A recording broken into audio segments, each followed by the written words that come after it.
Bonsoir à tous, bonsoir à toutes, bienvenue dans Tailgate, le dernier Tailgate de la saison avant le live Super Bowl de dimanche. On se retrouve ce soir en direct sur Twitch, sur YouTube pour parler ensemble évidemment du Super Bowl qui aura lieu dimanche à Glendale entre les Chiefs et les Eagles de Philadelphie. Et pour être avec moi ce soir, tout d'abord un membre de TFA, parce qu'il en fallait quand même bien un, c'est Bertrand. Salut, comment ça va ? Bonsoir à tous, bonsoir les free agents. Et on a l'immense honneur de recevoir à nouveau, parce qu'ils nous ont déjà fait le plaisir d'être avec nous cette saison dans différents lives de TFA, on reçoit François pour les Eagles. Salut François. Hello, hello. Et on reçoit Aldra pour les Chiefs. Salut Aldra.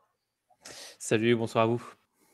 Et donc voilà, on le disait hors antenne, mais vous avez passé un peu votre semaine ensemble parce que toi aussi, Aldra, tu as un podcast sur les Chiefs où François est invité. François a un podcast aussi sur les Eagles, donc autant vous dire, et on vous invite bien évidemment à aller les écouter, ces podcasts. Vous avez passé un peu votre semaine ensemble, mais c'est la rançon du Super Bowl, hein, c'est comme ça, tant mieux. À la rigueur, c'est plutôt une bonne chose pour vous. On vous invite sur le chat à poser vos questions à François, à Aldra, à Bertrand. Si vous avez des questions sur le match dans sa globalité, n'hésitez surtout pas, comme d'habitude, à venir poser vos questions et à interagir avec nous pendant toute l'émission. Les amis, on va commencer par revenir un petit peu sur la saison régulière et sur les playoffs de vos deux équipes respectives, parce qu'on a quand même une particularité dans ce Super Bowl, c'est qu'on a les deux numéros 1 de conférence qui vont s'affronter. Le numéro 1 pour la NFC, les Eagles, le numéro 1 pour l'AFC, les Chiefs, qui vont donc être face à face pour le Super Bowl. François, avant la saison régulière, tu pouvais pas, je pense, imaginer que la saison se déroulerait aussi bien pour les Eagles de Philadelphie. Non, aussi bien, non. En début de saison, moi, je pronostiquais de manière assez optimiste un 12-5. Et le champ de la NFC n'était pas celui qui s'est réalisé. Et donc, je nous voyais mal tenir tête. Si l'André annonçait qu'étaient les Rams, les Packers et les Bucks de mémoire. Voilà. Qui ont été des très gros cylindres. Deux débuts. Voilà. Donc, non, mais par contre, on était optimiste parce qu'on savait qu'on avait un bon effectif qui avait quand même bien fini la saison précédente. Par contre, la grande question, c'était de savoir si l'attaque allait réussir à faire un step-up et si la défense allait être capable de tenir un peu mieux que ce qu'elle avait fait l'année d'avant. Bon, ça a été le cas et ça nous a permis de très belle saison qui n'est pas terminée. Non, qui n'est pas terminée, qui se terminera tout au bout de la saison, puisqu'on ne pourra pas aller plus loin. Aldra, toi, les Chiefs, bon, ils étaient attendus. C'est quand même avant cette année 4 finales de conférence de suite. Tu t'attendais à vous vivre une nouvelle très belle saison pour Kansas City? Une nouvelle très belle saison, comme presque, j'ai envie de dire, chaque année depuis qu'Andy Reid est arrivé, j'ai presque envie de dire. Parce que avant, c'était pas joli depuis qu'Andy Reid est arrivé, depuis les Eagles. Hein, donc, merci à vous, d'ailleurs. Même quand on avait Alex Smith, c'était des très belles saisons. C'est avec lui qu'on a revu les playoffs. Donc, maintenant, les playoffs, c'est limite... c'est là qu'on se dit que notre vraie saison commence en fait, quoi. Donc, et ça a l'air très arrogant. Très arrogant, oui, mais prétentieux. Mais dans les faits, depuis que en fait Andy Reid a rejoint les Chiefs ont raté les playoffs qu'une seule saison ou deux peut-être, grand maximum. Et à part au début, on a eu un peu de mal à lancer la machine, mais quasiment à chaque fois, maintenant, on se retrouve en divisional, voire en conférence. Il faut savoir que là, ça fait 4 années de suite quasiment qu'on est en finale de conférence, quelque chose comme ça. 5, voilà, C'est ça. Donc, bon, ça veut dire ce que ça veut dire. Et donc, voilà, on est au Super Bowl, troisième année sur 4 qu'on est au Super Bowl. Voilà quoi, donc super saison en fait. Juste un petit mot sur les playoffs des deux équipes. On va commencer par toi, François. Les Eagles qui ont battu les Giants 38-7, puis les Niners 31-7. Ils ont été vraiment, encore une fois, ces Eagles impressionnants des deux côtés, aussi bien défensivement qu'offensivement. Oui, ces deux matchs assez différents en termes de scénario et dans un ensemble qui ont des gros points communs. Le principal point commun étant que dans les deux cas, on a surdominé le match par les lignes. Contre les Giants, notre ligne offensive et notre ligne défensive avait déjà fait un gros match, mais notamment la ligne offensive qui avait fait un très très gros match pour ouvrir la course, qui de fait nous avait permis de contrôler le match uniquement en contrôlant le jeu de course que les Giants n'ont jamais réussi à arrêter. On avait vu par ailleurs une belle saison des hautes pour eux. Pour les Niners, le scénario est évidemment différent parce que Purdy s'est blessé très vite, comme je l'étais déjà ailleurs, comme j'ai pu l'écrire sur Twitter. C'est à la fois un coup du sort et à la fois un coup de mettre un Titan backup pour bloquer. Il manque de respect. Et malheureusement, Purdy a payé pour ça. Le reste du match, du coup, est devenu de fait difficile pour les Niners. Je crois que nous, à nouveau, notre ligne défensive, ligne offensive ont vraiment fait le match qu'il fallait pour verrouiller le match et garantir la place au Super Bowl. Aldra, du côté des Chiefs, ça a été plus compliqué sur ces playoffs. Une victoire contre les Jaguars, 27-20, et surtout une victoire à l'arraché contre l'une des bêtes noires récentes des Chiefs, les Bengals de Cincinnati, sur un dernier field goal dans les tout derniers instants. T'as tremblé pendant ces playoffs ?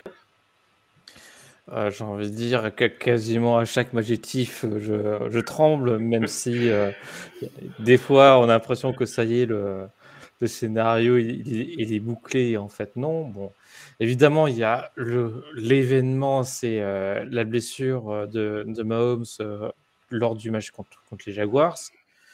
Et finalement, en fait, on se rend compte que notre QB backup, ça doit être que le backup, il tient bien la baraque. Hein, donc, un touchdown pour son premier drive, sur un drive donc, de 98 yards, faut le faire. Quoi.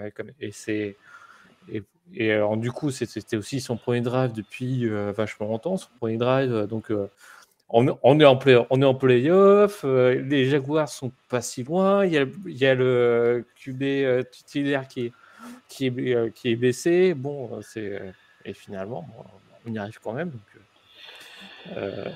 et heureusement, la blessure de Mahomes, c'est pas si grave que ça. Bon, il est revenu sur la seconde partie du match après la mi-temps. J'aurais été de ceux que j'aurais peut-être laissé au repos, vu que je voyais que Chadene tenait la baraque, pas risquer le coup du sort ou ce genre de choses, sachant qu'en plus on voyait qu'il n'avait pas la même mobilité. Finalement, ça s'est bien passé, mais j'étais pas du tout rassuré. Face aux Bengals, on démarre bien, mais on a un problème de finition. En fait, on arrivait à avancer, à arriver en field goal range, mais on ne concluait pas. Andy Reid a fait du Andy Reid à la fin de la mi-temps, alors qu'il restait 2 minutes 30. On était presque en field goal range. Les Bengals, tout leur time-out, et ils décident de passer trois passes qui font un échec. Donc, on laisse beaucoup de temps sur l'horloge. Le momentum qui repasse plutôt côté Bengals. On se fait encore vachement peur, mais on arrive à s'en sortir quand même. Sachant que l'essentiel, c'est de s'en sortir. Hein. Ouais, sachant que sur le match contre les Bengals, donc contre les Jaguars, on a failli partir Mahomes. Là, on a eu Juju qui a été blessé, qui était plus ou moins notre receveur numéro 1. On a Hardman qui est blessé, qui est plus ou moins notre receveur numéro 3. On a Snead, notre cornerback numéro 1, qui passe en protocole commotion sur le premier drive défensif. On a notre linebacker numéro 2 qui est blessé également. Notre running back numéro 1 qu'on voit est pas au top de sa forme non plus. Bon, ça fait beaucoup, quoi. Donc, on sort du match, on a une blessé long comme Colmebras. Du coup, pour Hardman, ça s'est conclu il retourne sur injury reserve. C'était peut-être derrière son dernier match en tant que Chief. Ça va mieux pour le reste. Mais bon. C'est compliqué. C'était compliqué. Bertrand, toi, quel regard extérieur, parce que es-tu neutre? Oui, tu es neutre ce soir. Je suis totalement neutre. Tu es totalement neutre. Quel regard extérieur tu portes sur la saison des Eagles et des Chiefs? Non, pas passer outre maintenant l'effet passionné du fan pendant un moment donné. Aujourd'hui, non, je vais parler du regard des deux équipes globalement, hein, faire un petit topo très rapide sur les deux équipes. Mais si on prend les Eagles très rapidement sur la saison, ça a déroulé. Hein. De toute façon, on va pas refaire tous les matchs. Il y a eu un petit couac face aux Commanders et après les 2 défaites, mais Jalen Hurts n'était pas là. Donc on est sur une équipe extrêmement solide. Attends, je tiens à noter quand même l'extrême défaite contre les Saints de la Nouvelle-Orléans. Voilà, c'est notre seul fait d'armes de l'année. On a battu les Eagles, donc voilà, c'est tout ce qui nous fera plaisir. Voilà, c'est tout. Voilà, je peux te redonner la parole.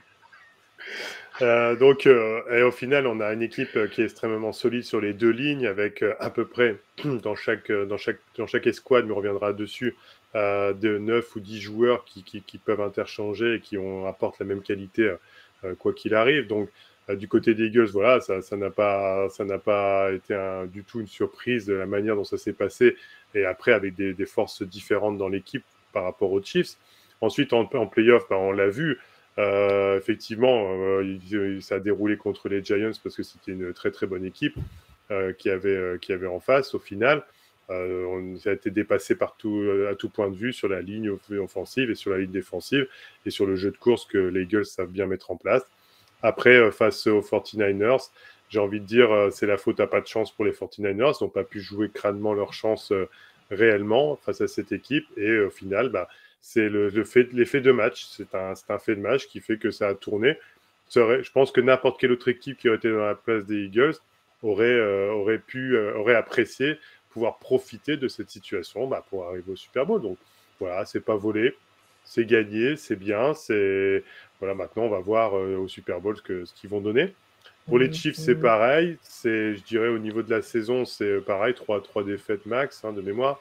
Un petit couac face aux Colts, qui était un peu incompréhensible, mais après sinon ça a aussi déroulé, et toujours des défaites que de 3 points ou 4 maximum.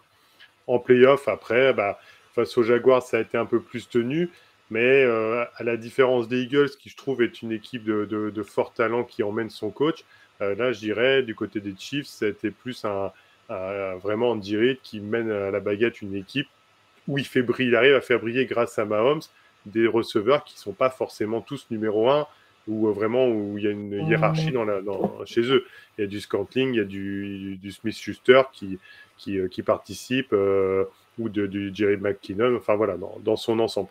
Et après, en finale de conférence, je pense qu'au-delà du fait de la blessure de Mahomes, il y a justement cette défiance vis-à-vis de Mahomes, et d'avoir appelé ça le Burrowhead, pensant que Joe Burrow allait tout casser là-bas. Je trouve que ça a donné un supplément de motivation supplémentaire qui n'avait pas forcément besoin les Chiefs.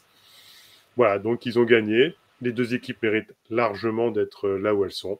Maintenant, c'est sûr que ça va se jouer sur des détails et sur, au fait, celui qui va mieux gérer la pression de l'événement dimanche. On aborde ce Super Bowl 57 avec évidemment le duel qui nous intéresse tous et qui intéresse aussi nos 2 invités. C'est ce fameux duel de quarterback entre Jalen Hurts et Patrick Mahomes, 2 joueurs qui sont aussi en lutte pour le trophée de MVP, qui sont nommés. On rappelle que les NFL Honors seront lieu jeudi, hein, c'est ça, je dis pas de bêtises, c'est demain. Et on aura d'ailleurs notre envoyé spécial, Samy, qui sera sur place, qui est invité au NFL Honors. On a donc deux très bons quarterbacks, deux quarterbacks qui ont réalisé une saison excellente. François, est-ce que tu peux nous parler un petit peu de Jalen Hurts, même si maintenant tout le monde le connaît? C'est quelqu'un qui a un très bon bras, qui a aussi une faculté de courir absolument exceptionnelle. Bref, c'est un quarterback extrêmement complet.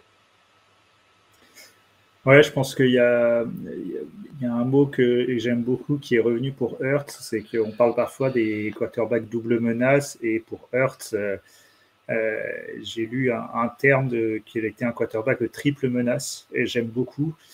Triple menace, pourquoi? Parce que c'est un excellent coureur, et je pense qu'il n'y a pas besoin d'aller là-dessus. C'est pour ça qu'il est le plus connu. Il y a quand même 15 touchdowns cette saison à la course. Voilà, il y a yard après yard, et à la fois le fait qu'il court et la simple menace qu'il puisse courir force les défenses à jouer de manière extrêmement figée, surtout que Nick Sirianni a développé un système offensif qui utilise ça extrêmement bien, avec un certain nombre de jeux d'options. Et ce jeu d'options, il marche très bien aussi parce que le jeu de course est derrière une excellente ligne. Ça, c'est la première menace. La deuxième menace, c'est que c'est un excellent passeur. C'est devenu un excellent passeur cette année. Et évidemment, quand on a A.J. Brown, Dallas Goedert et Devonta Smith comme option à la passe, ça aide à être un excellent passeur, mais il a su lire ça.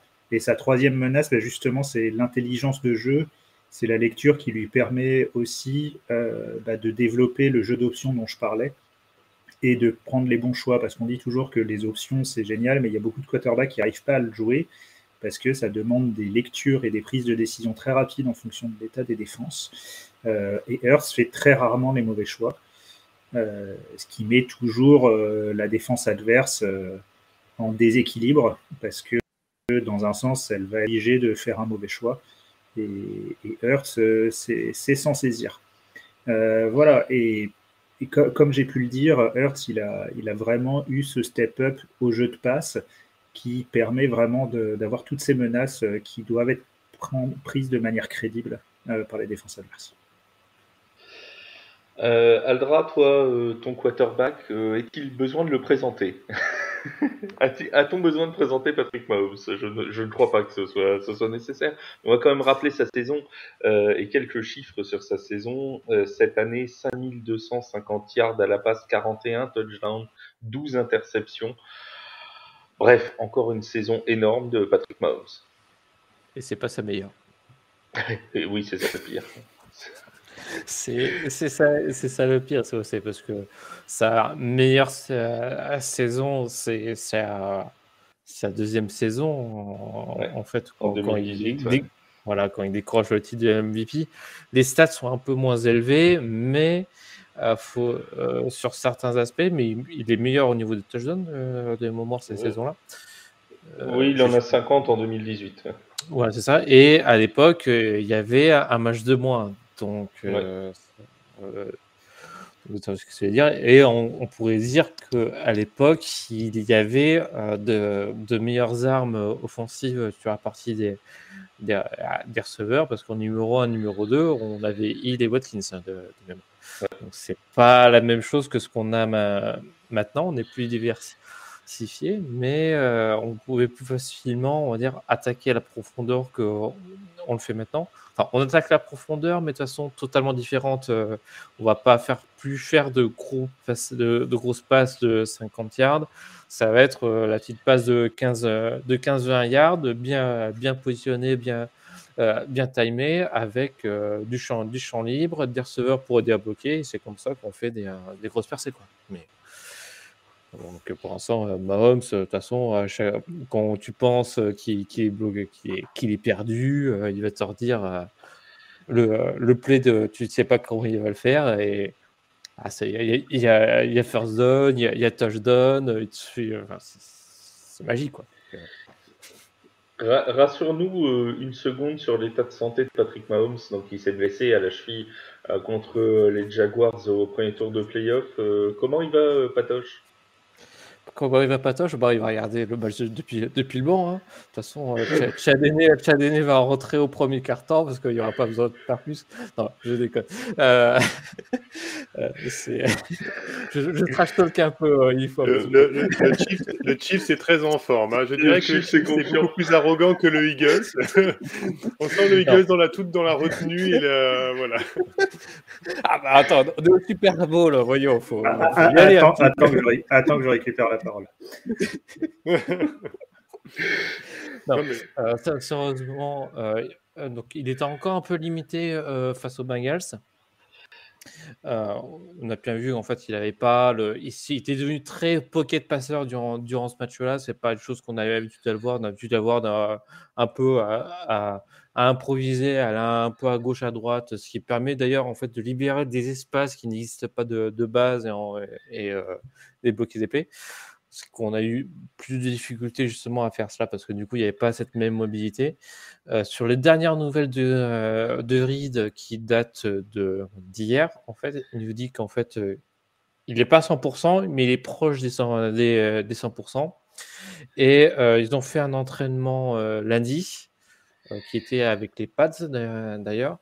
Et là, ils pouvaient nous dire clairement avec Mahomes, là, on peut de nouveau refaire toute l'étendue de notre playbook sans avoir grosse inquiétude là-dessus. Donc, c'est une très bonne nouvelle pour la suite. Juste un truc, si tu veux voir Chadéné au deuxième quart-temps, il y a un bon truc, c'est que je te propose de mettre Noah Gray qui bloque Hassan Reddick. Et normalement, tu devrais peut-être voir Chadéné à partir du deuxième quart-temps. Il y a un coach, un génie offensif qui a fait ça. Il paraît que ça marche pas mal. Si tu peux glisser ça en direct, parce que c'est un truc qui me fait assez plaisir. Voilà. Et essaye d'embaucher.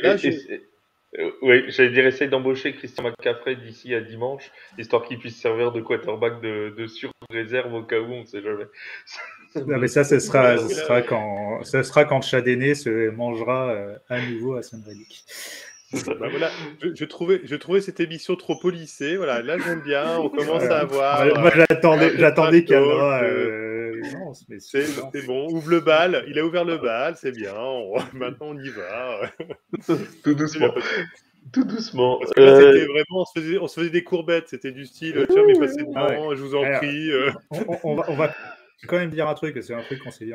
Ce qui est difficile, notamment pour les fans des Eagles, de trash talker, c'est qu'on a quand même ce podcast est ultra émotionnel pour nous parce qu'on a parlé d'Andy Reid qui est quand même le coach qui a bercé beaucoup d'entre nous, moi le premier qui ai découvert les Eagles au début de l'ère Andy Reid.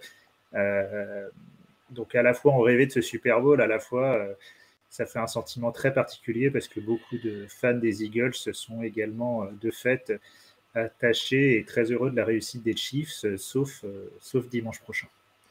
Voilà.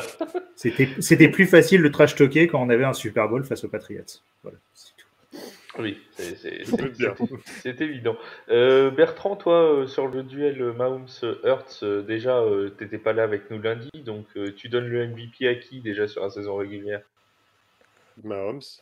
Voilà, comme ça, moi, c'est clair. Alors, et le meilleur joueur offensif à Hurts?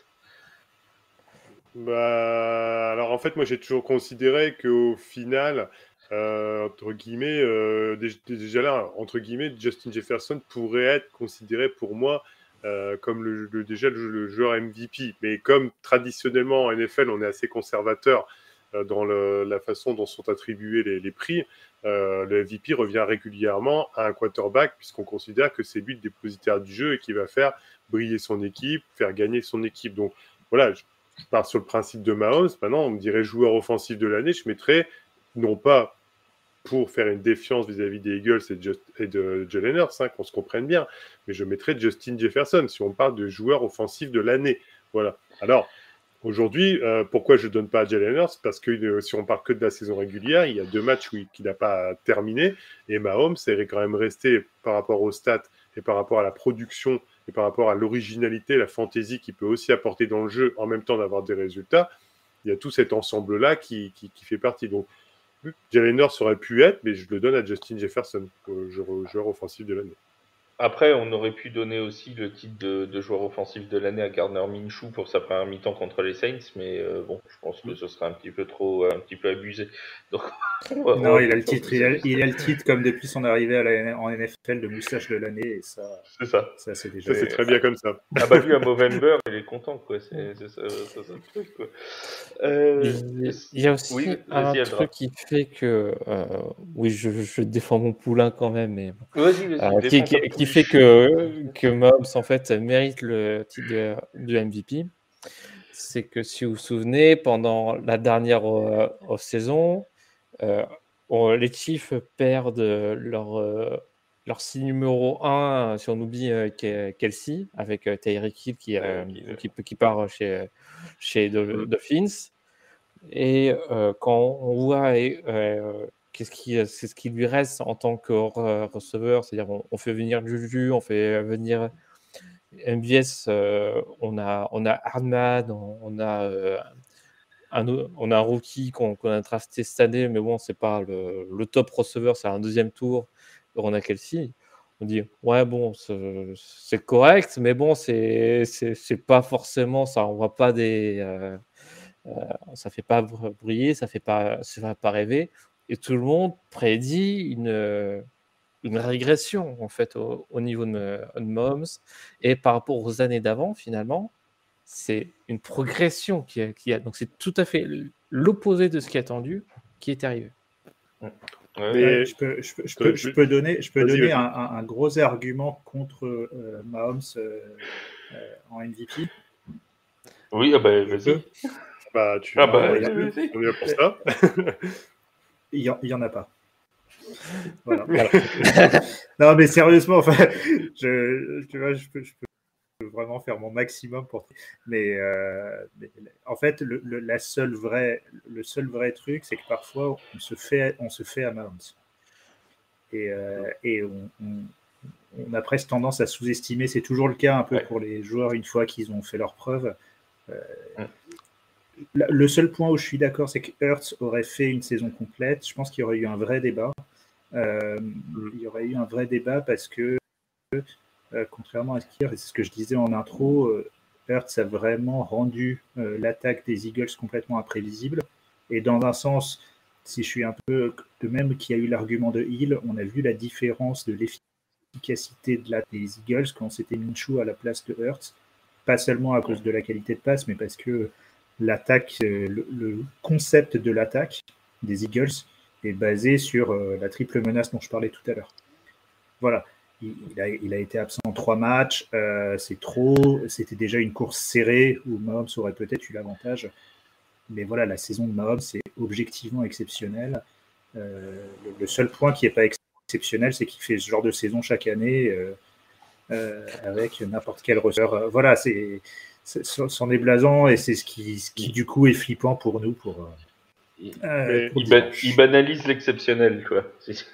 Ouais, voilà, c'est ça. Donc à un moment, voilà, est-ce que tu à un moment t'as le droit d'arrêter qu'il ait des MVP à cause de ça? Voilà, Justin Jefferson fait une très bonne saison, donc c'est très bien. Je trouve très bien que le joueur offensif de l'année soit un non quarterback parce qu'ils n'auront jamais de MVP. Il le mérite, mais Mahomes c'est sur une autre planète. Voilà. Hurts aurait pu être pas loin. Voilà. Je pense que je pense qu'on aurait eu un vrai débat avec une saison complète. Oui, vas-y Bertrand. Ouais, non, mais juste pour rajouter là-dessus, donc il y a déjà ça, il y a déjà le fait en soi de terminer sa saison complète. Si en fait Mahomes n'existait pas, là, cette année, entre guillemets, il aurait été pour Hurts. Hein.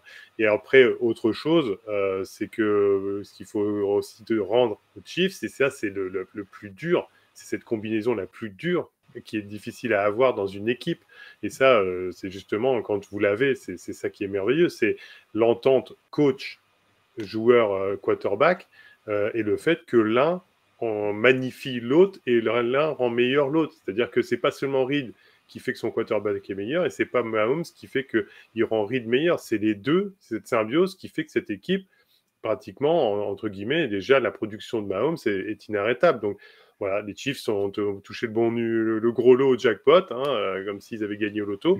Et au final, pour le moment, tout fonctionne. Et j'ai même dit dans le live à propos de Tom Brady, j'avais dit donc que Tom Brady était le plus grand, mais que aujourd'hui, si on parlait du meilleur quarterback, globalement, on va attendre quelques années encore, mais on peut commencer à cocher une case pour notre ami Patrick Mahomes, du fait de ce qu'il produit, du fait de ce qu'il fait et de l'originalité qu'il donne au poste également. J'ai demandé des nouvelles de Patrick Mahomes, mais j'en ai pas demandé de Jalen Hurts. Ça va mieux son épaule, notre ami Jalen Il n'y a pas vraiment de nouvelles. Les nouvelles officielles, il est plus sur le rapport de blessure. Tu l'as pas eu au téléphone? Il était pas. Je l'ai pas eu au téléphone. On échange par WhatsApp, mais pas plus. Non, mais officiellement, il va aller bien. On l'a vu sur les Niners, il va pas être à 100%. Je pense que ça ne l'empêchera pas d'avoir un bon match. Il sera peut-être un peu moins précis sur certaines passes. Mais je pense que voilà, faut pas se leurrer. De la même manière que Mahomes ne va pas être à 100%, il ne va pas avoir la mobilité du grand Mahomes, Hurts n'aura pas 100% de son bras. On passe aux escouades, les amis, parce que là, on a quand même... j'ai une vraie question pour François. C'est la deuxième meilleure défense, les Eagles, cette saison en nombre de yards concédés, 301,5. C'est aussi la troisième meilleure attaque de la Ligue en nombre de yards en saison régulière, 389,1 yards. C'est quoi la vraie force des Eagles? Ils se reposent sur quoi pour gagner le Super Bowl? Sur la défense ou sur l'attaque, du coup? C'est une vraie bonne question. Moi, je pense sur l'attaque. Je pense sur l'attaque parce que je pense que défensivement, on ne pourra que faire ralentir. Notamment la connexion Mahomes-Kelsey. Je rêve d'un scénario, désolé Aldra, à la Chiefs Bucks, où on met une telle pression qu'on fait dérégler le jeu. C'est un scénario qui existe, mais la ligne offensive des Chiefs fait que même si je pense que Mahomes va sentir la pression, je pense que ça ne va pas suffire à annihiler l'attaque des Chiefs. Donc je pense que la clé du match, pour nous, elle va se situer dans notre faculté à créer l'écart au final plus sur notre attaque. Mais voilà, mais de toute façon, il faudra un match complet des deux côtés du ballon. Pour vraiment que la pression sur Mahomes annihile le jeu de Mahomes, il faut une pression comme on l'avait eu face au Super Bowl contre Tampa Bay, où là c'était pression constant, snap après snap, et on n'arrivait à rien au niveau offensif. Sauf que là, notre point faible, c'est Brown, qui est normalement qui devrait être le vis-à-vis par rapport à Reddick. Mais on l'a vu aussi que pendant les playoffs, il a augmenté son niveau de jeu, ça reste du solide. On a au cas de besoin, on sait très bien que de mettre McKinnon en tant que protection dans la poche, on a très bien vu sur quelques highlights, McKinnon en protection, c'est presque voire mieux qu'un lineman expérimenté qu'il arrive à mettre éliminer des grosses menaces. Donc il faut compter aussi également sur la capacité d'improvisation de Mahomes qui sera de retour, donc d'après ce qu'on entend. Donc pour moi, éliminer Mahomes par la pression, j'ai du mal à y croire, sincèrement.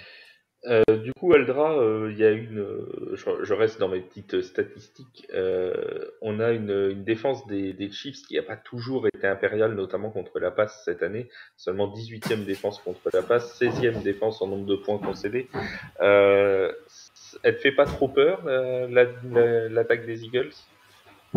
Non, parce que j'ai envie de dire, on revient d'un match contre les Bengals. Leur attaque, c'était quelque chose au niveau passe. Alors certes, sur le dernier match, ils ont mis beaucoup de yards, mais également, ils ont beaucoup passé. Et malgré ça, il n'y a pas eu tant que ça de grosses erreurs au niveau de couverture. On a été plus mis en difficulté contre la passe au début de saison, parce qu'il faut se souvenir que au niveau cornerback, de défenseur expérimenté sur la couverture, on avait Snead, et techniquement, on a Harman, mais c'est pas notre meilleur safety. Non, Nathan Inn, pardon. Harman, je confonds un peu les deux qui sont été draftés la même année, désolé. On a Nathan Inn, mais bon, c'est pas le meilleur safety. Et on a Reed qu'on a fait, mais qui découvrait le système, et à côté, on avait une flopée de rookies.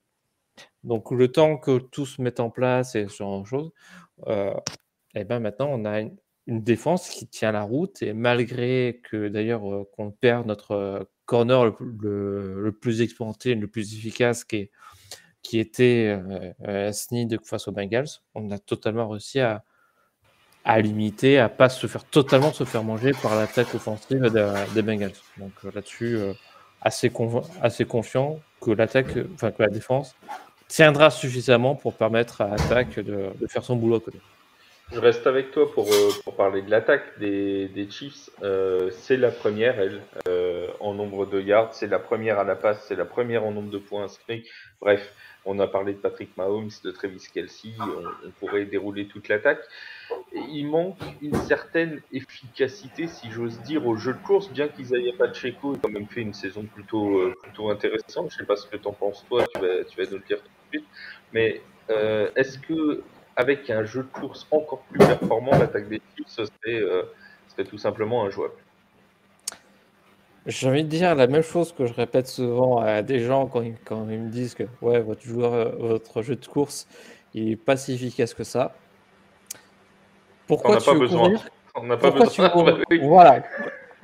Moi, si on me dit t'as Patrick Mahomes et notre jeu de course il est pas efficace, j'ai envie de te dire, mec, si tu veux regarder un jeu de course efficace, c'est pas les Chiefs qu'il faut regarder, c'est les 49ers, par exemple.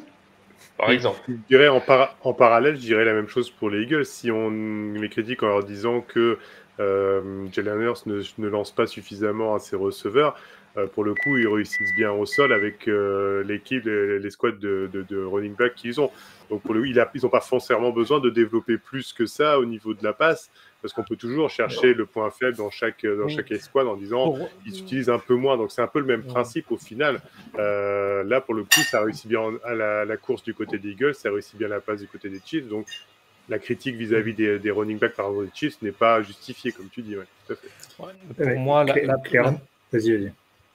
Pour moi, en fait, le run pour les Chiefs, c'est pas un point important. Bon, je vais pas être mécontent si on fait un jeu de course de 7 yards. Je vais pas cacher mon bonheur, et je vais aussi râler quand on fait un run de 1 yard de la même façon.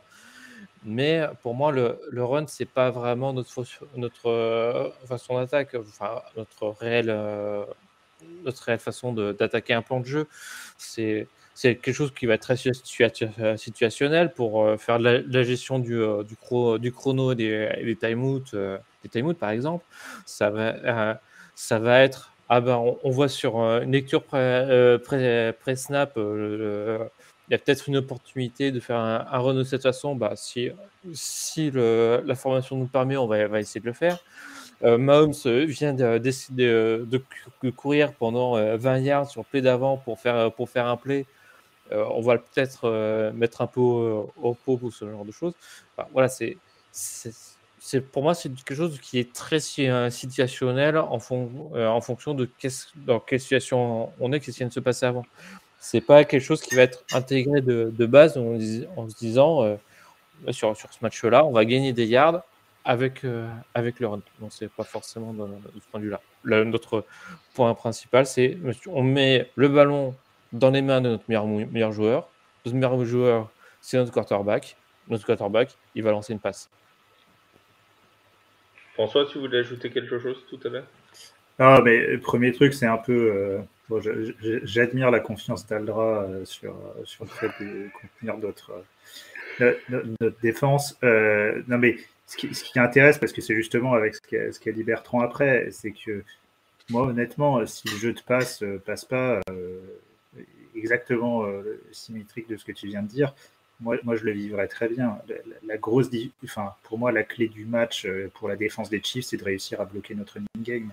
Parce que non seulement, jusque-là, il y a très peu d'équipes qui ont réussi à le faire cette année, et clairement, je dirais, à la différence d'un Andy Reid, les Eagles, ils ont une mentalité, c'est que si le running game n'y passe, ils continuent à courir. Et ils vont continuer à courir. Tu pourras savoir qu'ils vont courir, mais avec la ligne offensive qu'on a, ils vont courir. Et ça, si tu n'arrives pas à l'arrêter, non seulement c'est assez démoralisant pour les défenses, mais en plus, ça va laisser très peu de temps à Mahomes pour avoir des drives pour suivre, ce qui, je pense, peut être une stratégie. Donc, j'allais dire, tant mieux pour les Chiefs s'ils arrivent à bloquer la course, ce qui, de fait, ouvrira des espaces pour le jeu de passe. Notamment, il y a quand même un duel, il y a du duel de type McDuffie et J. Brown que j'attends quand même de regarder. Mais pour moi, la clé de ce côté-là, si je me mets défense contre-attaque et que je me mets du point de vue de la défense, c'est comment les Chiefs vont réussir à défendre notre jeu de course. Et ça, c'est une des grosses clés du match pour moi. En parlant de clé du match, donc tu viens d'en donner une, François. Toi, Aldra, la clé du match pour toi, c'est quoi? Pour moi, la clé du match va aussi aller sur la ligne principalement. Ce que du coup, c'est est-ce que la ligne va être assez efficace pour laisser du temps à Mahomes et pas avoir des alertes type Reddick et ce genre de choses, parce que même si Mahomes est capable d'improviser, ça fait toujours un peu stresser quand on le voit courir avec 3-4 pass rushers qui lui courent derrière. Alors, c'est pas la chose le plus rassurant. Et du coup, il faut un mélange pour que les jeux puissent se faire, que les joueurs puissent créer des espaces si besoin. Et côté défensif, il faut voir, est-ce que Chris Jones va continuer sur sa superbe lancée? Est-ce que les linebackers vont relever un petit peu leur niveau de jeu, parce que je sentais qu'ils étaient un peu plus en deçà de notre côté en playoff avec Bolton et Gay, qui n'ont pas donné autant de gros plays que ce que j'ai l'habitude de voir. Est-ce que Clark va continuer à être un monstre sur les côtés? Est-ce que Karlaftis va pouvoir montrer de quoi notre rookie est capable et pour faire dérégler un peu le jeu du run côté Eagles? À voir, quoi. Mais par contre, pour moi, c'est sûr, on va se prendre peut-être quelques gros plays à la passe, mais ça restera correct et je me suis pas inquiet que du côté défensif sur la passe. Même question, Bertrand, pour toi, le facteur X, le point clé de ce match? Bah là, pour le coup, François nous disait par rapport aux Eagles et au running back, c'est sûr par exemple que c'est un point fort de cette équipe qui va rencontrer quand même aussi un des points forts de la défense des Chiefs, qui sont quand même bien placés en termes de défense sur tout ce qui est course, 8e je crois dans cette catégorie, donc on sent déjà qu'il y aura une confrontation directe. Donc si effectivement le jeu avec Gainwell, Boston Scott, Miles Sanders est vraiment bien, je prends déjà ces 3 menaces-là, plus Jalen Hurts, qui arrive à la 4e menace, arrive, si c'est de la défense des Chiefs, arrive déjà à bloquer cet élément-là, ça sera déjà bien. Maintenant, ça va être assez compliqué, parce que là, c'est vraiment du côté des Eagles, la possibilité de jouer sur de la screen pass ou du play action à tir larigot, avec les menaces qui partent dans tous les sens. Donc ça, c'est déjà un premier élément.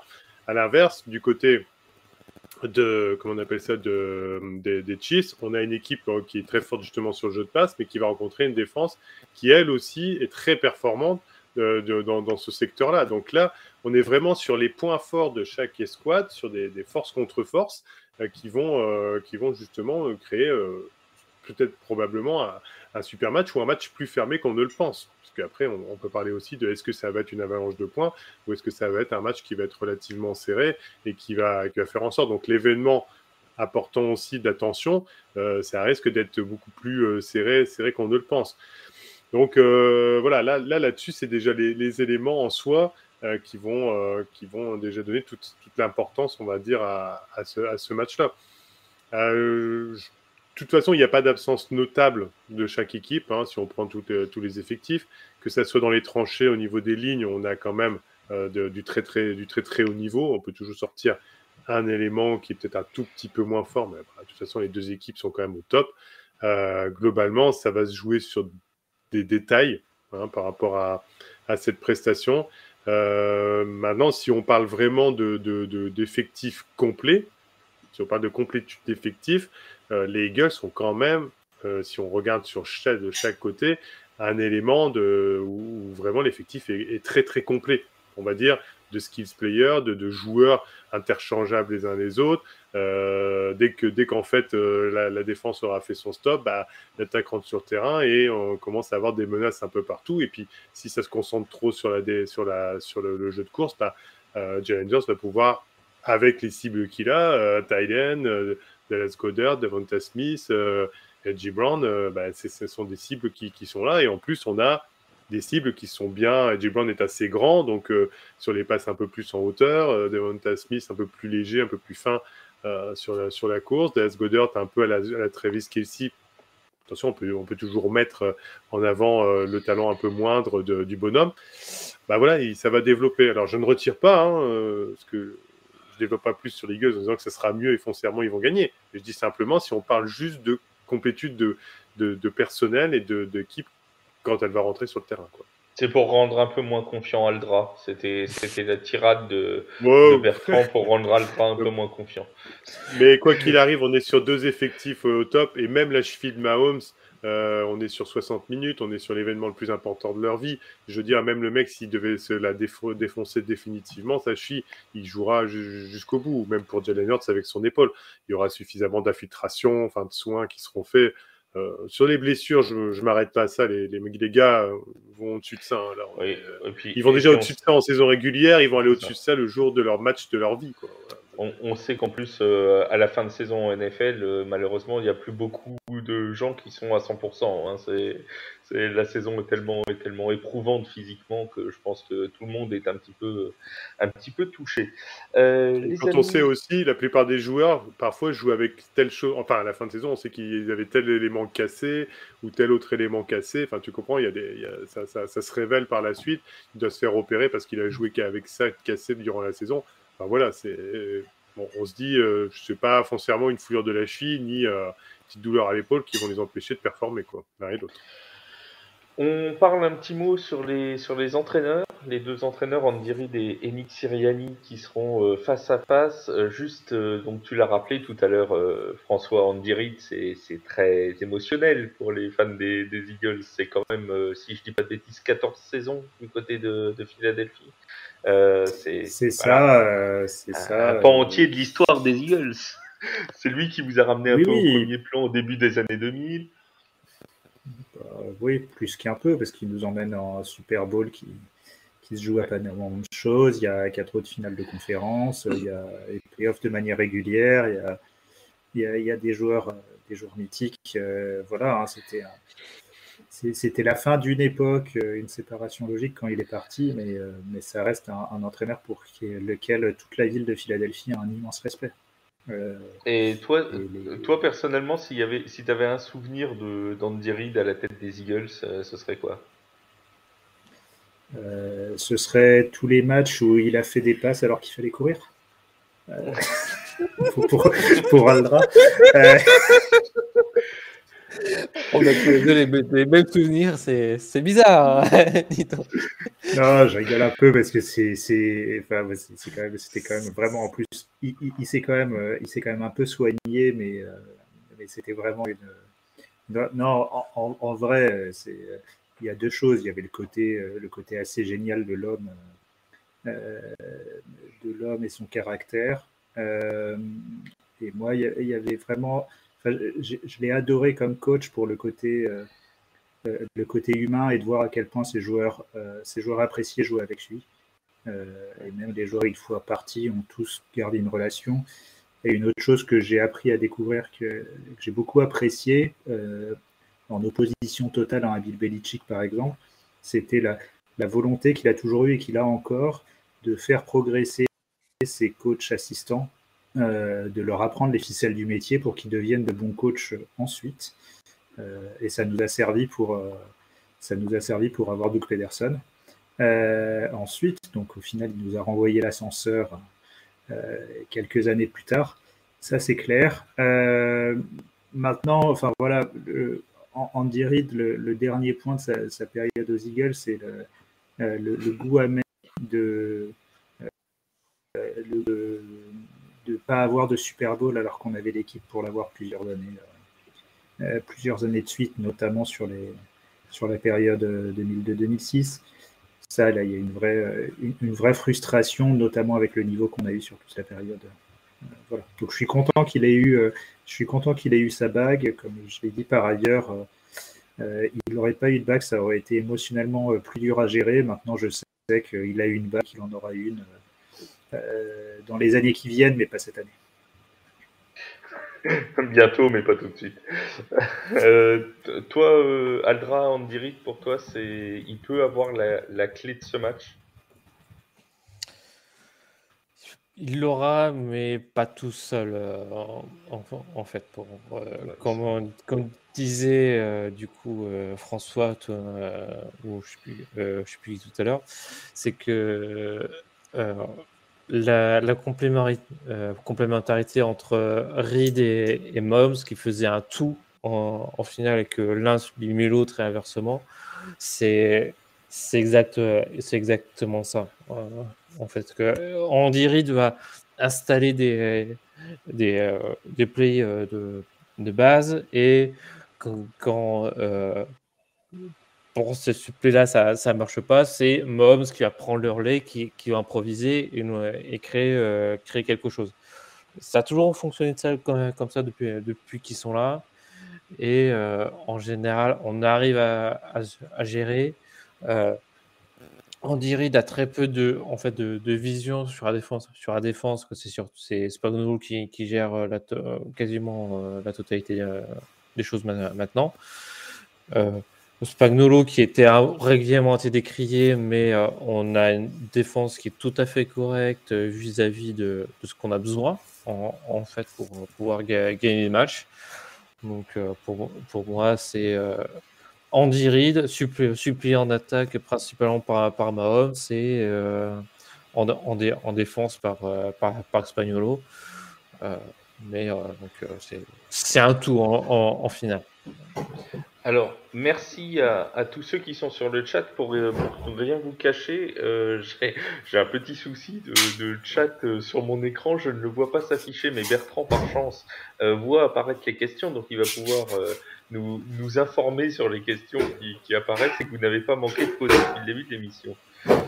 Alors, c'est surtout déjà, on va saluer tous ceux qui nous suivent, parce qu'en fait, on débat justement sur tout ce Super Bowl qui est à venir, et justement les forces en présence. Donc, on a parlé beaucoup, et c'est juste pour déjà saluer Steph Core, Maximic38, Flegmo Chilo qui nous suivent et qui sont avec nous. Beaucoup nous saluent, ça c'est sûr, c'est super, et c'est déjà bien gentil.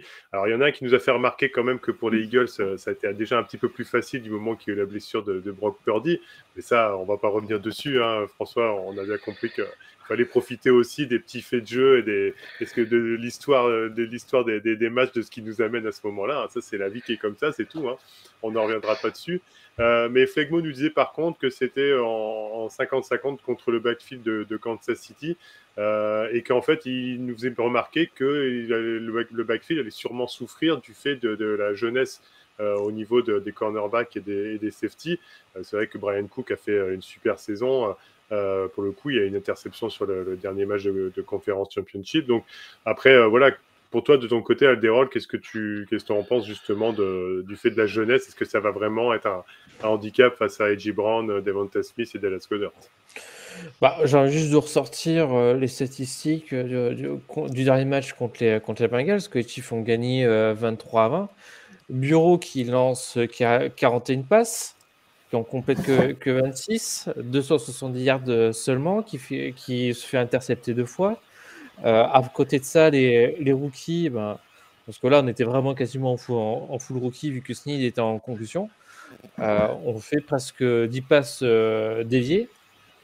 Moi, j'appelle pas ça un backfield qui se fait marcher dessus. Et Joe Bureau, et donc il avait Higgins, il avait Chase, pour nommer que ces 2 joueurs-là qui sont pas du tout des manches. Et on a très bien tenu la baraque face à eux. Moi, je suis totalement confiant pour la suite. Puis après, c'est sûr qu'il y a une chose qui est certaine, c'est un match n'est jamais le même. On l'a bien vu avec les Bengals qui ont justement bien réussi sur leur match d'avant où des 2 côtés des lignes, ils avaient vraiment très très bien performé. Et puis le match suivant de leur match de playoff, ça a été non pas une catastrophe, mais ça a été beaucoup plus compliqué. Là, on est sur 2 équipes, que ce soit Eagles ou Chiefs, qui rarement ont des défaillances dans les 2 escouades de chaque côté. Donc, on peut présumer qu'à mon avis, du côté du backfield défensif de City, on n'est pas non plus une grosse journée sans. Il y a suffisamment de talent et c'est suffisamment bien coaché.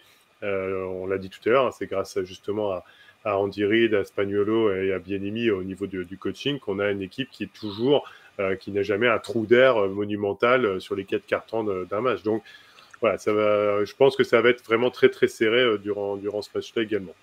Après, je dirais pas la main. Je dirais pas non plus que les Chiefs n'auront pas de trou d'air en côté couverture. Ça peut arriver, surtout comme on l'a dit, hein, c'est des rookies, donc c'est pas des vétérans de 5 ans ou plus qui sont promis d'aller au Hall of Fame. On n'a pas ce genre de joueurs-là. Mais on a des rookies qui sont sérieux dans leur travail, qui contribuent chacun à leur niveau. Bon, on a beau avoir des rookies, pour citer que McDuffie, qui est notre meilleur rookie, il tient bien la baraque face à des receveurs numéro 1 contre des équipes en face. Hein. Et c'est ce qu'il a dû se faire plusieurs fois. Mais malgré tout, ils ont quand même super bien performé sur leurs 2 matchs de playoff. Donc déjà des rookies qui arrivent en divisional, en divisional et en conference championship pour la finale AFC. Voilà, faut déjà avoir un certain caractère quand même pour pas non plus, je vais dire, ou alors est-ce que c'est l'histoire du match qui a fait que ça s'est bien passé, mais bon, au final, ils ont quand même super bien assuré. Donc on sent quand même qu'il y a vraiment une bonne gestion de leur équipe qui est managée par Andy Reid, quoi, c'est sûr. On parle juste une petite seconde avec François de Nick Sirianni, parce qu'on a parlé d'Andy Reid, mais c'est plus le coach des Eagles. On a quand même un coach chez les Eagles qui, lui, semble plutôt bien parti pour aller chercher le titre d'entraîneur de l'année demain au NFL Honors. François, tu nous avais parlé, je me souviens, dans la première fois que tu avais fait avec nous un live de Nick Sirianni et de tout ce que tu ressentais pour lui. Là, ça va être son premier Super Bowl, évidemment. Est-ce que tu crois que la pression peut le rattraper, ou est-ce que tu as confiance en ses choix, en les choix qu'il fera dimanche? Alors, en fait, je vais dire 2 choses. La dernière fois que j'étais passé, j'avais beaucoup parlé de l'humilité de Nick Sirianni, qui est quelqu'un qui sait se remettre en cause dans ses choix de coaching. Et qui, depuis 2 ans, a voulu mettre des choses en place, a gardé ce qui marchait et a su ne pas suivre ce qui ne marchait pas. Et ça, on le voit dans les matchs. Et là, du coup, à la différence d'Andy Reid, je reviens encore une fois sur passe. Sirianni, si la course passe, il va appuyer sur le jeu de course. Si des espaces se créent et qu'il y a du surnombre sur le jeu de passe et que ce n'était pas ce qu'il avait prévu, il va quand même y aller sur le jeu de passe. Si sa ligne offensive, qui a beaucoup d'expérience, Jason Kelce lui dit on devrait faire ça, il va écouter ses joueurs d'expérience et il va adapter son plan de jeu. Il a ce côté-là qui, à mon avis, est une clé et qui, dans un sens, me rend plus serein dans ce genre de match à haut enjeu que d'avoir un Andy Reid qui va arriver avec son gameplay et en tout cas, c'est comme ça que je l'ai connu, et c'est comme ça que je l'ai aussi vu parfois sur les Chiefs, pourrait avoir le trait de mourir avec ses idées. Pour revenir à ta question, est-ce qu'il peut gérer la pression d'un Super Bowl? C'est une des grosses questions du match. J'ai tendance à penser que oui, parce que jusque-là, son caractère, sa manière de gérer les jeux a donné des bons résultats. Et par ailleurs, si on s'attache à des faits, il y a pas mal de stats sur les coachs maintenant sur la pertinence des décisions qui sont prises, notamment sur les quatrièmes tentatives, sur les time-out, sur la gestion de l'horloge. Et il faut savoir que Sirianni a un énorme focus sur ce qu'on appelle le football, donc les bonnes prises de décision et les bons calls au bon moment pendant le match. Et donc, il sera prêt. Et ça permet de diminuer énormément la pression et toutes les situations qui peuvent se poser, notamment sur les fins de mi-temps et sur la fin du match, c'est des choses qu'il va préparer. Et c'est un bosseur énorme, notamment sur cet aspect. Donc, moi, j'ai une grosse confiance sur le coaching staff. On parle souvent de l'effectif, mais l'effectif, il a aussi été magnifié par ce coaching staff. Avant de vous libérer, chers amis, on va faire un petit prono, évidemment. Alors, vous êtes déjà affrontés dans ce jeu-là, dans vos podcasts respectifs, mais on va quand même... Ouais, mais j'avais été trop gentil. Vos pronos ici. Juste avant de parler du prono, on a une petite promo, nous, en cours avec le bookmaker TheBet. Si vous vous inscrivez sur TheBet avec le code TFA, vous obtenez 110 € de free bet et non pas 100 €, mais 110 € de free bet à l'inscription. Donc n'hésitez pas, si vous n'êtes pas inscrit sur TheBet, à aller rejoindre le bookmaker qui nous fera en plus l'immense plaisir de nous créer une cote spéciale pour TFA sur un pari qu'on aura choisi entre nous. Donc voilà, restez bien à l'affût parce qu'il y aura une cote boostée spéciale TFA pour le Super Bowl dimanche. Avant de parler de cette cote boostée, Aldra, ton prono pour ce Super Bowl 57 entre les Chiefs et les Eagles, nous t'écoutons. Évidemment, on veut le vainqueur et le score du match. Alors, j'espère que vous aimez les points parce qu'avec moi, il va y en avoir des points. On préfère 5 à 3-0, oui. Donc, évidemment... ouais, mais je pense que 3-0, vous êtes très loin du compte. Là. Parce que, évidemment, je prédis les Chiefs gagnants avec l'humble score de 87 points à 62. Merci. Ah oui, ça laisse de la place pour les paris sur les marqueurs de touchdown, tu vois. Alors, pour ceux qui n'ont pas la référence, évidemment, c'est les maillots des frères Kelsey. Oui, bien sûr, des frères Kelsey. Donc, ça tombe bien parce que ça arrange mon équipe. Donc, je suis très content comme ça. C'est valide. C'est vrai qu'on n'a même pas parlé des frères Kelsey. On a beaucoup de storytelling autour des frères Kelsey, à juste titre. Ça va quand même être un match. Là, il faudrait 3 heures il ferait 3 heures d'antenne, Flav, on n'est pas fini. Ah bah oui. Ça va quand même être un moment assez exceptionnel pour eux deux, je pense, que ce Super Bowl. François, toi, du coup, un 62-87, tu nous vois bien? Non, j'avais pronostiqué 34-27 avec un emballement au quatrième quart-temps, mais le match se rapproche. Donc voilà, quand je regarde les faits de manière un peu factuelle, je pense que ça va être 43-17 pour les Eagles. De manière tout à fait factuelle. Alors, voilà. sans aucun manque d'objectivité. Hein, non, aucun. Non, c'est franchement, quand on regarde la situation, ça me semble, ça me semble la suite logique de presque la discussion qu'on a eue. Ça te semble limpide. Oui, voilà, c'est ça. Bertrand, la voix de la sagesse. Ouais, non, pas boîte à sagesse, je me permettrai pas. Je vais juste dire, c'est un Super Bowl, 15 jours, les 15 jours entre deux, ça cogite pas mal en règle générale. Donc, à ce jeu-là, je mettrai peut-être un peu plus d'expérience du côté de Mahomes, qui a l'habitude on n'en a pas parlé de ça évidemment, mais qui a l'habitude de ce genre d'événement. Donc, c'est la première pour Jalen Hurts. Globalement, et puis il y a déjà eu des Super Bowls qui ont été des blowouts complets. On se souvient du Seahawks Broncos, d'autres ou même chose, le Patriots Rams d'il y a quelques années là. Voilà, où à l'inverse, des petits scores. Moi, je sens peut-être un 27-17 pour les Chiefs, parce qu'un peu plus serré, deux attaques de défense qui s'annihilent un peu, parce que le match se tournerait dans ce sens-là.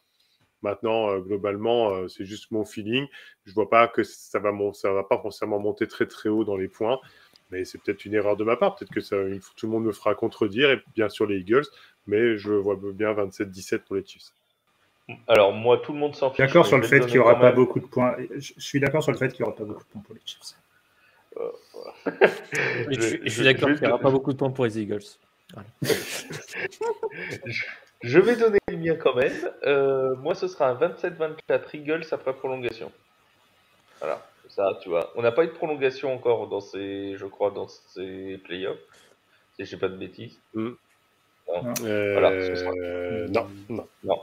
Ce sera pour le Super Bowl. Non, parce que les Bengals ont fait en sorte qu'il n'y ait pas de prolongation. Donc, C'est ça. Ouais, Ils ont tout fait pour. Voilà. Tout fait pour. C'était Je vais c'était pas m'en bien joué plaindre. de leur part. Je vais pas Non, m'en plaindre. non, non. c'est- Ne En fait, t'en plains pas. les Chiefs et les Eagles, on peut dire une chose, c'est qu'ils ne vont pas se plaindre de ce que les autres équipes leur ont donné. Alors, indirectement pour les employeurs, mais alors les Bengals, ils ont vraiment fait les choses pas à moitié. Tant qu'à faire une belle pénalité de 15 yards, ça aide bien son bonhomme pour aller au Super Bowl. Bon, après, faut-il encore mettre le field goal, hein. On rappelle que ça aurait été contre les Harrison Cowboys, Butker, par ouais. exemple. Ça n'aurait pas été gagné pour les Cowboys, hein. Soyons bien Ouais, d'accord. c'est Et on Ah si, salue mais les Cowboys, ça allait sur les notre field ami- goals, c'était les extra points qu'il arrivait. C'était les on salue notre ami Brett Maher s'il nous écoute, bien évidemment. Il est en train de faire sa réactualisation à Pôle emploi au passage. Faut être honnête aussi, lors du field goal de la gagne des Chiefs contre les Bengals, je pense, à mon avis, il y avait un bon quart des Chiefs qui fermait les yeux, qui voulait pas voir ça. Une autre qui faisait des adresses et des patères en ayant les genoux sur des graviers pour essayer que ça passe. D'autres qui faisaient des danses de la pluie ou ce genre de choses. Parce que quand on voit la saison de Butker, il y avait quoi de pas être rassuré. Et pourtant, ça s'est bien terminé pour le moment. En fait, de façon totalement étrange, depuis sa blessure, Butker, c'était plus trop ça. Et puis, depuis le retour en playoff, monsieur 100% est quasiment de retour. Donc, on est très content là-dessus. Hein, donc, voilà. Il est retrouvé. Les amis, il me reste quelques petites choses à vous dire. Tout d'abord, vous donnez rendez-vous à 23h50 dimanche pour le live Super Bowl. On commentera évidemment en intégralité le Super Bowl 57 entre les Chiefs et les Eagles de Philadelphie. On sera là toute la nuit avec des surprises, des cadeaux à vous faire gagner. La Tailgate Box de notre sponsor Brooklyn Fizz qui ne manquera pas de nous abreuver et de nous nourrir pendant tout ce Super Bowl 57. On remercie énormément François et Aldra d'avoir été avec nous pour ce live et même plus globalement d'avoir été avec nous pour toute cette saison parce qu'ils étaient déjà passés tous les deux dans différents lives de TFA et on ne manquera pas de remercier dimanche tous les comptes français de franchise qui nous ont fait le plaisir de venir avec nous sur toute cette saison, mais eux ont été des fidèles. François est venu, je crois, c'est sa 3e fois peut-être même déjà avec nous ce soir cette saison. Aldra était déjà venu un samedi et c'est sa 2e fois et il était dispo pour venir une 3e, mais c'est nous qui avions dû annuler le live. Donc autant dire que c'est des 2 personnes qui se sont rendues extrêmement disponibles pour nous et on les en remercie. Merci à vous. Du fond du cœur. Merci beaucoup à vous deux et on vous souhaite toute la réussite du monde pour votre équipe pour dimanche. N'oubliez pas aussi sur les réseaux sociaux de suivre The Free Agent puisqu'on a Samy qui est parti à Phoenix pour suivre pendant 6 jours toute la semaine de la presse, les NFL Honors. Il fait des stories tous les jours sur Instagram pour vous raconter un peu l'envers du décor et normalement dans quelques heures il doit rencontrer Rihanna. Donc ne manquez pas la vidéo de demain sur Instagram avec Samy featuring Rihanna. Ça ne manquera pas de buzzer sur les réseaux sociaux. Merci Bertrand pour ton expertise, comme toujours, et on se retrouve Sympa. dimanche Merci à vous. pour le Super Bowl. Salut à tous et bonne Merci fin à de vous. semaine. Salut, salut. Merci à vous. Go Bon Super Birds. Bowl. À bientôt. Ciao, ciao. Go Chiefs.